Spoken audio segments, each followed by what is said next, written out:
Mariana is just like running around like a chicken with her head cut off.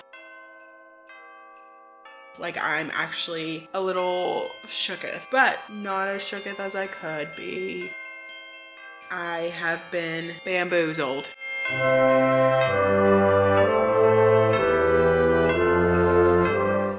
It's me Bailey and welcome back to my channel. So in today's video, a number generator is going to blindly pick my reads. So I have wrapped 10 books from my physical TBR, and in today's video I'm going to be reading a few of them. I don't know how many I'm going to be reading just yet, but I'm going to unwrap them as we go. So I'm not gonna know what is where or what we're reading at the beginning. We will just find out together as we go, as I read the books in this pile. So if you watched my Let's Decorate for Christmas video, you saw me pick and wrap these books, and I no longer remember what order these books are or even what some of them are. Like I don't remember, because when I wrapped them it was like the beginning of November. So these have been sitting wrapped for a while, so I'm going to be diving into them today. So I have my number wheel here that I will throw up on the screen that will pick the first book. I'm doing a number wheel because I want to remove the number once it has been picked. So I'm going to just have this number wheel that is 1 through 10, and it will determine which book from these 10 books here I'm going to be reading, and I will unwrap this first one, and that'll be the first book that I read for the video. So starting with our first spin to find out what book number 1 is, we got number 9. So I will be removing number 9 from the spinner wheel, and we will spin again for the next book once I finish whatever book number 9 is. Well, actually, let me like pause for a thumbnail really quickly. Okay, number 9 is the second one from the bottom. This is a hardcover. I'm feeling like it's one of the book of the month ones. If I had to guess what this is, I'm going to guess Bury Bones in the Midnight Soil. So I feel like that's what this is. So let's open it. Yep, I was correct. So this is Bury Bones in the Midnight Soil by V.E. Schwab. So this is the first book that I'm going to be reading in this video. I am really excited to read this book. I've heard really good things about this, so I will be starting this, I think, here in the next few minutes. However, I am hosting a Friendsmas little get-together tonight, so I only have a few minutes to do some reading before people start coming, so I do want to go ahead and start this. So I'm hoping that maybe I can get like the first chapter or 2 read. So this will be the first book that I start for this video.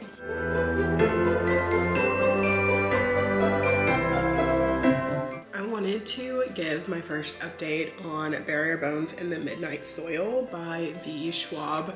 So I am on page 216. I'm on chapter 3 of a Sabine section. So essentially this book, we are following 3 different women, and so far we've only been following 2 of them. So far we've been following Alice and Sabine / Maria, and I don't know if that's like a spoiler, because she just like changes her name. So she is the same person, like Maria and Sabine. So she starts out as Maria, and then she changes her name to Sabine and starts going by Sabine. So if I say Maria or Sabine, like I'm talking about the same person. But essentially right now we have been following Alice, who is in 2019, and Sabine, who is from 1532. And they have both encountered a vampire, and they have both been turned. So we are following them as they are battling their hunger for blood, and it's showing up in different ways. And I feel like it's so interesting, and I feel like I'm really loving the way that this book is written and the way that it's told. I feel like the personalities of Alice and Sabine so far are just so different, and their journeys are obviously so different as they're like navigating what it's like to be a vampire. Plus, like, we are seeing a lot of the discrimination in these women because they are lesbians. This is a sapphic story, and so we have these women that are interested in other women and have these feelings towards other women in their lives, and obviously that is very frowned upon, especially in like the 1530 timeline. Like, that is just unheard of. Like, it's absolutely like not a thing. And then obviously with Alice in 2019, there is still so much like homophobia that is rampant, and Alice is kind of having to deal with that a little bit in a sense because she is gay, and there have been some remarks made to her that are just so harmful. And so her rage is starting to kind of show and be sated by her thirst for blood. Like, I feel like it's so interesting the way that she takes her thirst for blood and her rage and kind of like mends it into one. And the same kind of with Maria / Sabine. Like, I feel like she has always had this hunger, like even when she was human, and so she is very like gluttonous, and I feel like the way that that also kind of manifests in her vampirism is just so interesting to read about. I don't know. I am just really enjoying this way more than I had thought I was going to. I originally was not even going to pick this book up. I do love a vampire story, but I feel like I was just very intimidated by this book. I've only ever read one other book by V.E. Schwab, which was Addie LaRue, and I absolutely loved it. I gave that book 5 stars, I want to say, so I don't see why I would be trying to avoid this book, but I'm really glad that I ended up picking it up. It was one of my very last book of the month boxes that I ended up getting right before I canceled my subscription, but I'm so glad that I got this. I'm enjoying this book so much. We will eventually start following another woman. Her name is Charlotte, and she is from the 1812 timeline, so I'm wondering if the Sabine timeline will have to run into Charlotte's timeline, because obviously with Alice, like, she's in 2019, and with Sabine being in like the 1500s, there's not really any chance of them like running into each other. I mean, obviously there is with, you know, Sabine being immortal and whatnot, but like, I feel like they're a little less likely to run into each other right away. I feel like there is a potential for all 3 of them to eventually like connect at some point, and I'm definitely interested to see if and how that will come about and how that will happen. But overall, I'm really enjoying this. I really like the structure of this. I'm really liking the way that it's written and the writing style.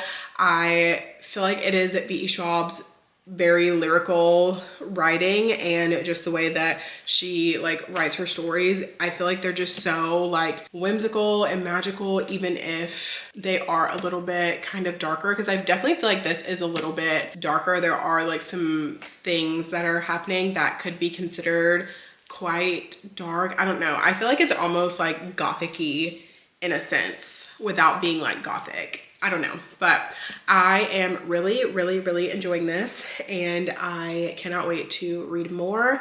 I don't know how much more I will be reading tonight. I think I might be getting ready to go to bed here soon. It's just after 10 p.m. So I am thinking that I'll probably go to bed, but I definitely will be picking this book up again. I probably will have to pause this book for the next couple of days, just because that 24-hour readathon that I told you guys that I wasn't feeling good, that I didn't film the other day, I am getting ready to film that. I was thinking I would start that tomorrow. So if I do start that tomorrow, then I will need to pause this book, just because that video is themed and this does not fit in the theme of that video. So, but I am absolutely loving this, and I cannot wait to pick it up more. So I'm so intrigued in the story and everything that's happening. So I feel like this will be a very, very highly rated book for me if it continues to go the way that it's going. So with that, I will talk to you guys again probably in a few days after my 24-hour readathon and once I have finished Bury Our Bones in the Midnight Soil. It has been a couple days since we last talked and I have like done my 24-hour readathon and everything, so I'm now ready to jump back in to Bury Our Bones in the Midnight Soil. I have been thinking about this book nonstop since I started it, so I'm super excited to jump back in to this book. I am getting ready to start it right now. I definitely see myself finishing it within the next few hours just because I was really, really enjoying this book and I just haven't been able to stop thinking about it ever since I like really started reading it. So I'm gonna start back reading it now and I will let you guys know what I think about it and if I have any updates between now and the time that I finish it. But I am just super excited to dive back into this book.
I just finished Bury Our Bones in the Midnight Soil by V. Schwab, and I think I'm gonna give this book 4 stars, 4.5. Okay, we'll just go 4.25 because I really, really enjoyed this book.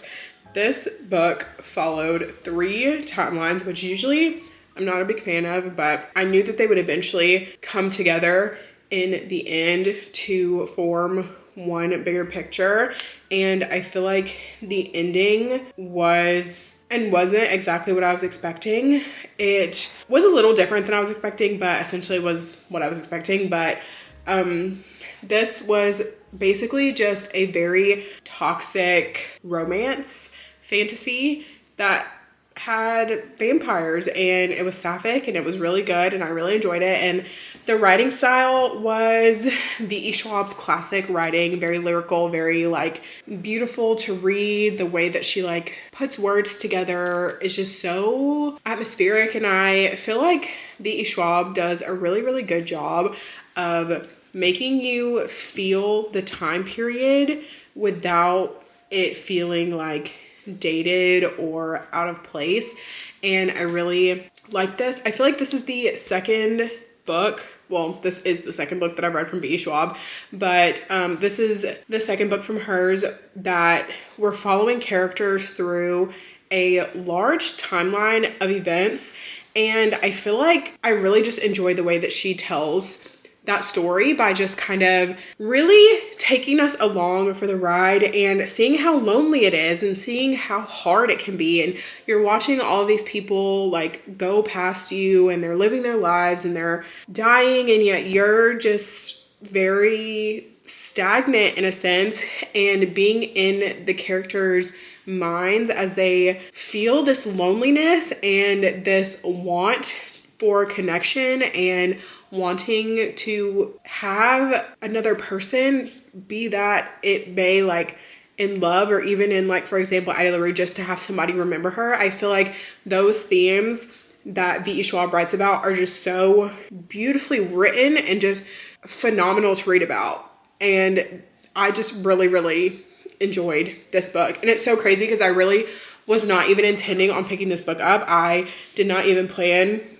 on getting this book, but I'm glad that I did. I'm glad that I read this because I really, really, really liked this book, and I just really enjoyed it. And I loved the toxic dynamics. I feel like it kept things a bit interesting, and I loved seeing like how their hunger was manifested in different ways, and how their hunger in the sense of like being a vampire, but also like their personality traits were amplified when they became vampires, and how it could be used as like a harmful thing to the people around them. And yeah, I don't know. This was just so good. So good. I really, really enjoyed this. But now that I'm done with this book, we're going to have to go to the office. That way I can pick out the next book that we're going to read, and I can unwrap it and let you guys know what we're going to be reading next. So we're going to move in there, and I'm going to spin the wheel, and we're going to unwrap the next book. All right, so we are now back in the office. I have my stack of wrapped books that we're going to pick from next to see what I will be reading. So I'm going to throw up my screen recording, and we are going to spin the wheel and see which book I'm going to be reading next. Okay, we got number 8. Okay, so let's see. Number 8. This is number 8. It is another hardcover one. So let's see. I feel like this one is probably another book of the month one as well. So I'm trying to remember. I feel like it could be, I don't know. Let's just open it and see. So you guys will probably find out what it is before me. What is it? Can you guys see? It's upside down. Okay, so it is The Dagger and the Flame by Catherine Doyle. I had a feeling it was either going to be this one or Great Big Beautiful Life, because I want to say those are like the only other hardcover ones that I had wrapped up potentially. I don't know.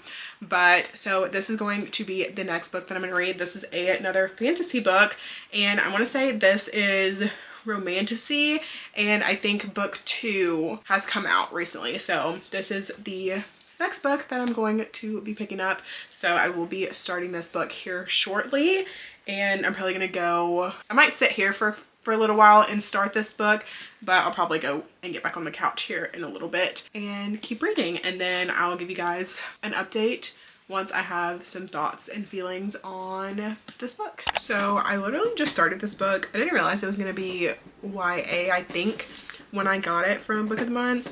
And then I think it's been so long for me to read it because I got this in October of last year, and I think it's taken me so long to read this book because it is YA. As you guys know, or if you don't know, if you're new here, I have been very put off YA recently just because I obviously just very much cannot relate anymore, and just haven't been loving YA books. I don't really read YA much anymore, so I think that's why I was kind of put off from this book. But the reason that I turned the camera on is because the way that this book is formatted is absolutely atrocious, and I think it's like Book of the Month. I don't think it's like the author, but the fact that there's literally 2 inches of blank space at the tops and bottom of the pages, like, what is this? What is this? Why is it like that? And then it's like so thick. Like, this book is so outrageously thick for there to be 2 inches of header space at the top. Yeah, I don't know. That is literally terrible to look at. I'm probably gonna download the ebook because that is awful. I hate that. I cannot look at that and like continue on. That's literally awful. But anyways, I'm on page 4, which literally the only thing that I've learned so far is that we're following Seraphine and she's 17, and that's all I know so far. So I'm gonna keep going and see if I can find the Kindle book, because that I'm not gonna be able to continue to look at that because that is awful. Anyways, okay, talk to you soon. I am just about 100 pages into The Dagger and the Flame. I'm on page 106. This is the start of chapter 8. And so far we're following Sarah. So the one thing that I am liking about this book is that it is dual POV, but we're following Sarah and her mother has been murdered. So her mother was a shade smuggler, which in this world is basically like a drug that the cloaks and the daggers, which are like the thieves and the murderers of this world, use to like enhance their powers and be able to move shadows. It's like very addicting. It's a black powder that basically removes light and you can control shadows with it. I don't know, it's not very clear to me what it really does, but basically it like is very addicting. It rots your insides from like the inside out. And so her mother was a smuggler of this shade, and so the leader of the daggers had her murdered. And so Sarah comes home one day, her house is on fire, her mom is dead, and so she runs to the cloaks because her mom was like, if anything ever happens to you, go to the cloaks and they will take you in and you'll be safe there. So she has gone to the cloaks and now she is learning how to essentially be a cloak, which they are, like I mentioned, the thieves of the society. They do work for the king, and I think the daggers also work for the king, but they also are like mercenaries, so they just do what they want also, like, but they're organized. Like there's a hierarchy and like an organization, like there's like whole schools and things that you like have to go to, like trainings and things that you have to go to in order to be able to become a cloak or a dagger. And so we're following Sarah as she goes to this cloak academy type situation where she's like trying to learn how to be a cloak and how to be a thief. And then we're also following, I forgot his name. We're also following Ransom, and he is a dagger. And so Ransom has been given his mark, which is Sarah. So he is basically following her around, like looking after her, like keeping up with her, keeping tabs on her. And he thinks that eventually he will have to kill her since his boss, I forget his name, put the hit on Sarah's mother and has now given him Sarah as a mark. And he's like following her around and he's like very curious about her, obviously, because I'm assuming it'll be a romance between Ransom and Sarah, probably because we're getting like their point of views. They're the two main characters, so I'm assuming. But Sarah thinks that Ransom has killed her mother, so she has vowed to get revenge on her mother's killer. And so she knows that it was like the main dagger guy, but she was like, okay, well, Ransom was the one that was at my house, so it's him. He's the one that I'm gonna have to get revenge on. And obviously like they're probably going to like fall in love and whatnot.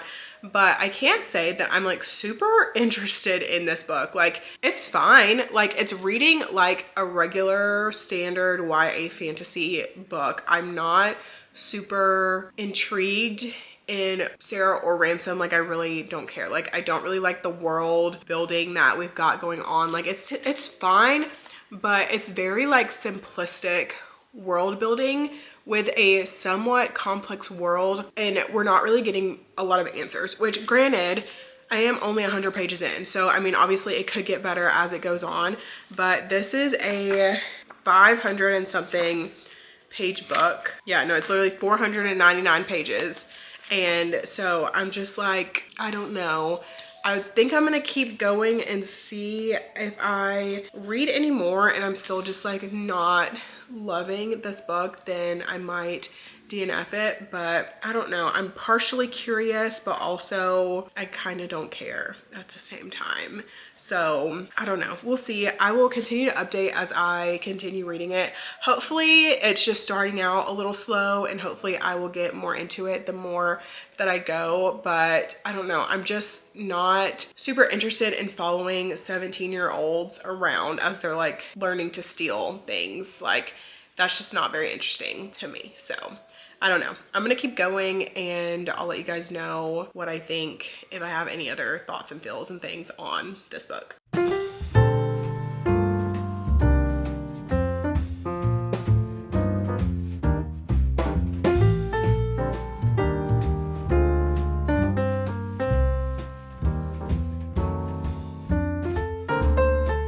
I just finished The Dagger and the Flame by Catherine Doyle, and I don't know. Alexa, turn on Office. Okay. Okay, that lighting's a lot better. So I don't really know how I feel about this book. Like, I thought it was fine. Like, it was just okay. I feel like I'm probably going to rate this book 3 stars. I feel like it was fine.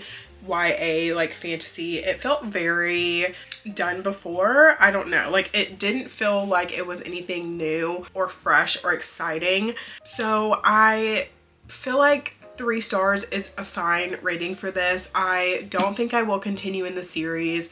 I'm glad to have gotten this book off my TBR, but I just don't see myself reading the next book. I honestly feel like this book could have been a standalone. Like, if we would have switched up a few things at the end, I feel like this definitely could have been a solid standalone and it would have been fine. But of course, they make them like run off into wherever, and now we have to come back for book 2. And so yeah, I won't be coming back for book 2.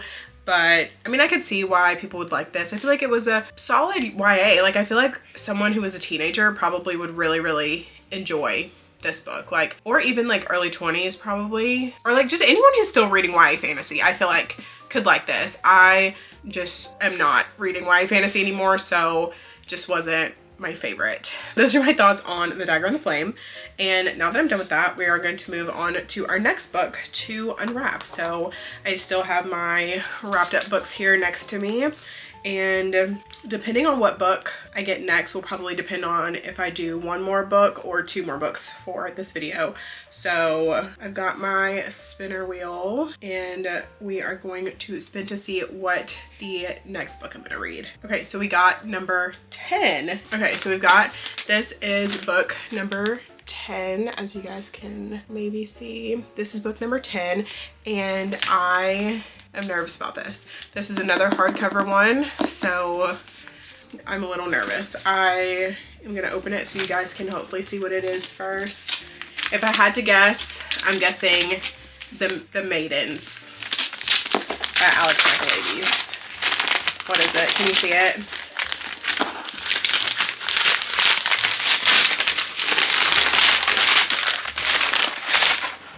And I would be correct. So this is The Maidens by Alex Michaelides. So this is the next book that I'm going to be reading. I am definitely interested to see what I'm going to think about this book. This is dark academia. And if you know anything about my reading taste, you know I don't really love dark academia. So we'll see. I have really high hopes for this book because I've heard such amazing things about it, but part of me also thinks that I'll probably end up DNFing it. So we'll see. I am going to go ahead and start this book now, and I will update you once I have started reading.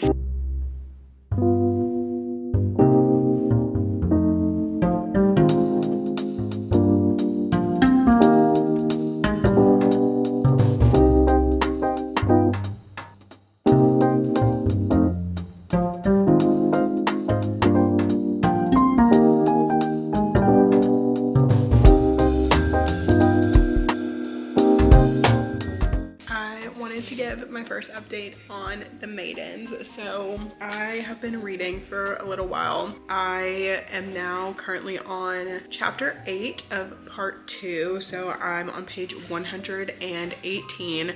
So I've read the first like 100 and so pages, and I am liking this more than I thought that I was going to, but I'm also not loving it. So we're following Mariana, and her niece Zoe has called her to say that her friend has been murdered. So Mariana drops everything, goes to Cambridge where Zoe is at school, and is essentially like, okay, I'm gonna ask around and see what I can find out about Tara's death. And so there is a professor who is like the Greek tragedy professor, and he is American.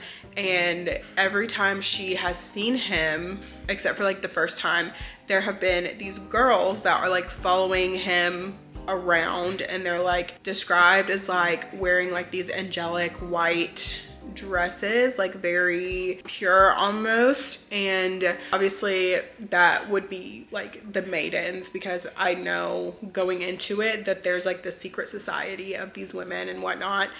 And so Mariana is very much like, woe is me. Like, I don't like her particularly, which, I mean, I think that is also kind of the point. Like, I think she's supposed to be like an unlikable main character, but she's very much like, woe is me, because her husband has passed away, and that is very, very sad for her. Like, she's still like very much grieving, but she like almost kind of like makes it her whole personality that she's sad.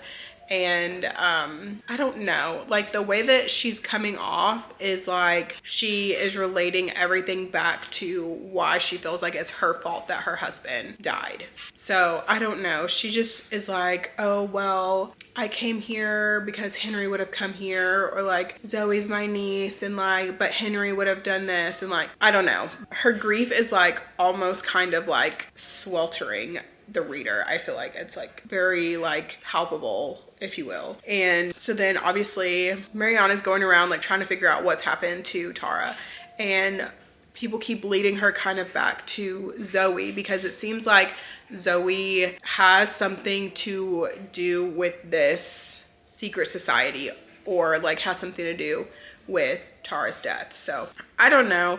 Zoe seems very sketchy to me. The professor seems very sketchy to me. His name is Edward Fosca. The girls who are like the maidens, they seem sketchy. Everything just seems very sketchy. I will say, as far as like the writing of the book, it's fine. It's not like my favorite writing style, but the chapters are all pretty short for the most part. But I will say, even though the chapters are short, it feels long. Like, this isn't a very long book by any means. Like, it's like 330 something pages, but it does feel a lot longer than that. So I don't know. I've read 100 pages, but I feel like I've read like 200 pages or like 150 pages. Like, I feel like it's just very long. It feels like a lot. So I don't know. I'm going to obviously keep going. I feel like I could probably finish this tonight. I'm probably about a quarter of the way through, or like a third of the way through probably. So I feel like I could probably finish this tonight.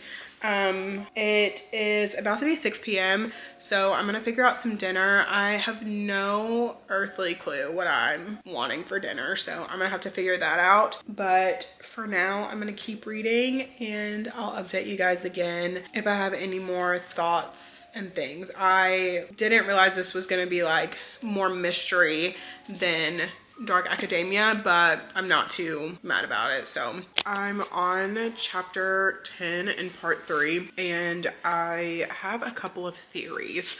So there have been some chapters where we're getting what seems to be journal entries, and I feel like I've kind of put together who those journal entries are from, like who was writing those journal entries. And if the person that is writing these journal entries is the killer, I feel like I will be very underwhelmed with that. Also too, I don't really think that it's the professor either. Like, while I feel like he is a good suspect because he is very suspicious, I have a feeling that it's not him either.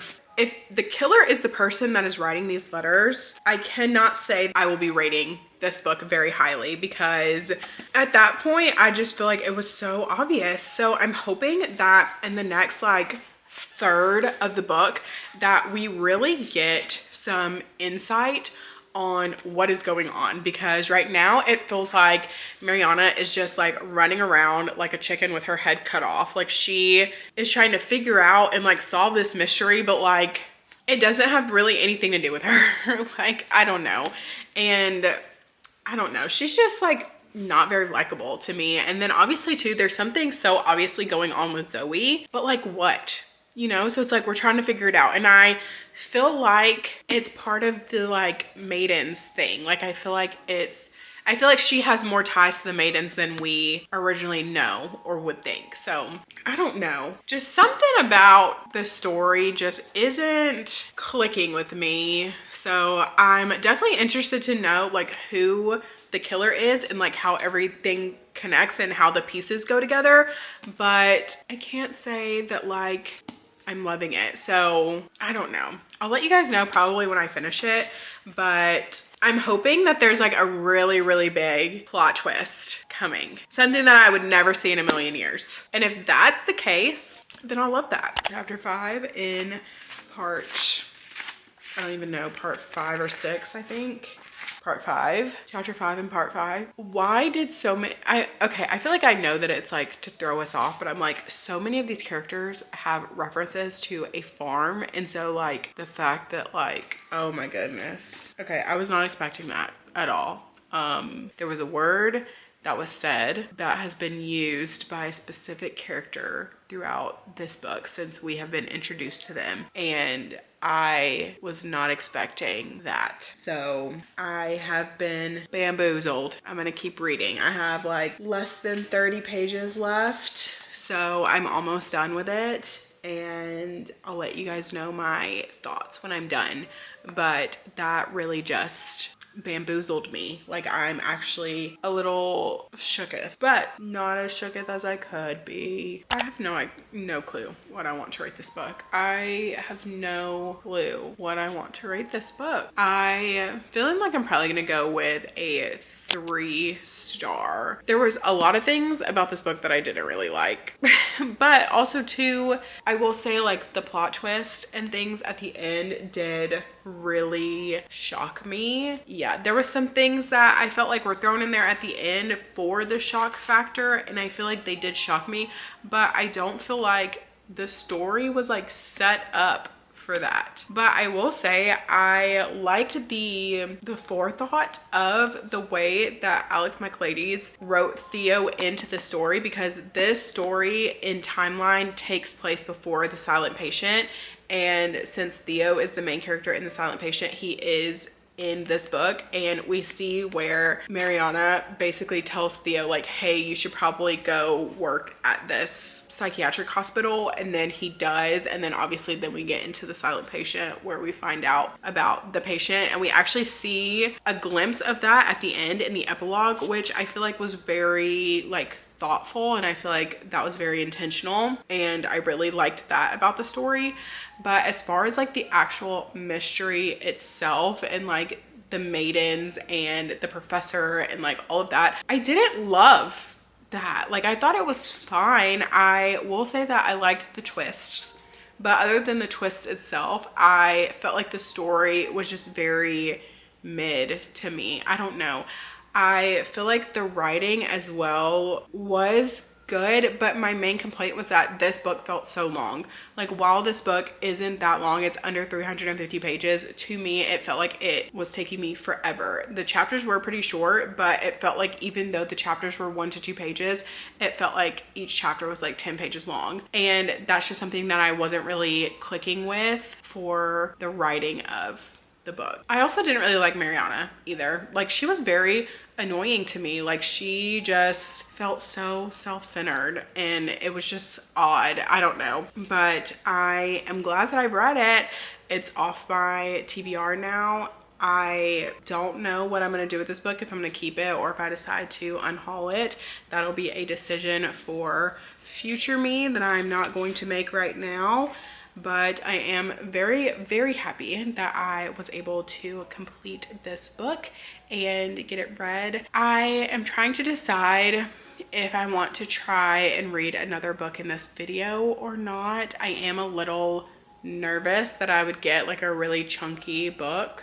So I think I might just go ahead and end this video here with the 3 books that I read for this video. Thank you guys so much for watching. Thank you for hanging out with me while I let a number wheel blindly choose my reads over the past few days. I feel like I had a good time, even though I didn't absolutely love the last 2 books that I read. I read Barrier Bones and I absolutely loved that book, so I'm so happy that I did really enjoy that book, and I'm happy that I read it in this video. Thank you guys so much for watching this video. If you liked it, please make sure to give it a thumbs up. Subscribe to my channel if you want to see more content from me. I will have all of my social media linked in the description.